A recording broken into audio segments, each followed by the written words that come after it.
प्यारे रसूल सल्लल्लाहु अलैहि वसल्लम को जिस चीज की तबलीग की है और आपको जिस चीज की तलकीन की है वो तालीम की तलकीन की है।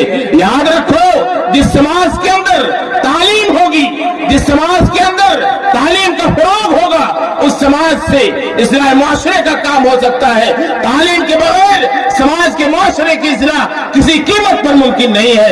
हज़रात गिरामी, ये बात भी ज़हन में रहनी चाहिए कि हम आप तालीम के बगैर न ही समाज की तरक्की कर सकते हैं, न ही सोसाइटी की तरक्की कर सकते हैं। आज की इजलास से हमको आपको ये पैगाम मिलना चाहिए, आज की इस स्टेज से हमको आपको ये पैगाम मिलना चाहिए कि तालीम ही अहम चीज है, तालीम के बगैर कोई चीज नहीं है। याद रखो मुसलमानों, न नमाज का हुक्म था, न रोजा का हुक्म था, जबकि समाज के अंदर हर तरह की बुराइयां पाई जाती थी, समाज के अंदर हर तरह की खराबियां पाई जाती थी। आपसे नहीं कहा गया था कि मोहम्मद जाओ सूद पर बैन लगाओ, ऐ मोहम्मद जाओ शराब पर बैन लगाओ, ज़िना पर रोकथाम करो। प्यारे रसूल सल्लल्लाहु अलैहि वसल्लम को सबसे पहले जिस चीज का हुक्म मिला था वो तालीम का हुक्म मिला था। इसलिए कि जिस समाज के अंदर तालीम आएगी उस समाज में किसी तरह की बुराई का इम्कान